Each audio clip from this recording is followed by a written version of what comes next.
It was nearly midnight when Eliza stepped into her new apartment, 9B, on the ninth floor of the Hollow Ridge complex. The hallway was silent, save for the buzz of a flickering fluorescent light overhead. Her footsteps echoed as she rolled her suitcase to the door, inserted the key, and twisted the knob. Click. Inside, the apartment was cold. Too cold, but Eliza dismissed it. Old buildings often had bad insulation. The place was small but clean. A single-bedroom flat with creaky wooden floors, pale yellow walls, and windows that looked over the city. She liked the quiet. After what she had been through in her last relationship, she craved solitude. She unpacked only the essentials: a blanket, a cup, her journal. She didn't plan to stay long, just a month or two, while she sorted her life out. That night, as she lay in bed, the silence became unbearable. It wasn't peaceful, it was watchful. At first, she thought it was her imagination, but soon she began to notice things.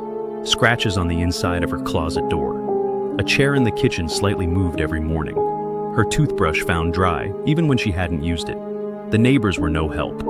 The old man in 9A wouldn't even speak to her, just shook his head and mumbled, "Shouldn't be there. No one should." On the third night, Eliza woke up at exactly 3:03 a.m. She didn't know why. There was no sound, no dreams, nothing. Yet her eyes snapped open. She sat up. That's when she heard it. A soft tapping from the wall behind her bed. Tap, tap, tap, tap, tap. It wasn't rhythmic. It wasn't random either. It was like someone was communicating. She pressed her ear to the wall. Silence. Then, "Help me." A whisper. Barely audible, but definitely real. She jumped back from the wall, heart pounding. "No," she told herself aloud. "I'm just tired. It's nothing." But the next night, the whisper came again. "Help me," behind the wall. She turned on every light, checked every inch of the room. She even knocked on the wall and shouted, "Who's there?" No answer. But the tapping returned at exactly 3:03 a.m. every night. By the sixth day, Eliza was unraveling.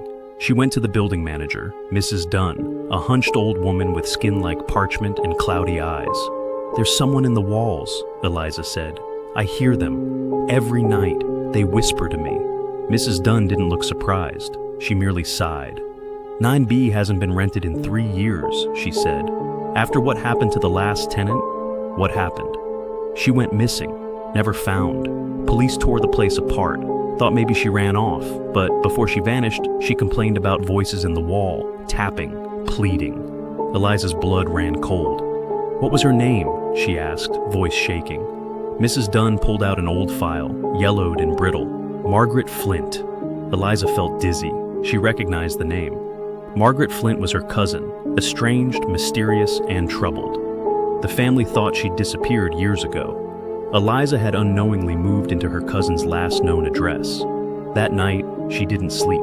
She sat in the middle of the room, lights on, phone in hand, recording everything. At 3:03 a.m., the tapping began. Then the whisper, "Please, the wall, break it." Driven by fear and desperation, Eliza grabbed a hammer from her emergency box. She went to the wall behind her bed and struck. The plaster cracked easily, too easily. Behind it was a hollow cavity. She reached in and pulled out a torn piece of fabric. Then a tuft of brown hair. She kept digging. Then a scream, loud, inhuman, echoing from the very walls themselves. She dropped the hammer and fell back. From the hole in the wall, a hand reached out. Decayed, gray, fingers cracked and fingernails broken. The hand opened, then pointed at her. Eliza screamed, stumbling back. The room went black. Every light bulb shattered at once. The door slammed shut. She felt it, something rushing past her, brushing against her skin. Whispers exploded in her ears. "Free, finally, free." The next morning, Mrs. Dunn found apartment 9B empty. Eliza was gone. The furniture untouched, her journal open on the bed, the last entry written shakily. She's not in the wall anymore. She's here, watching, and she's not alone.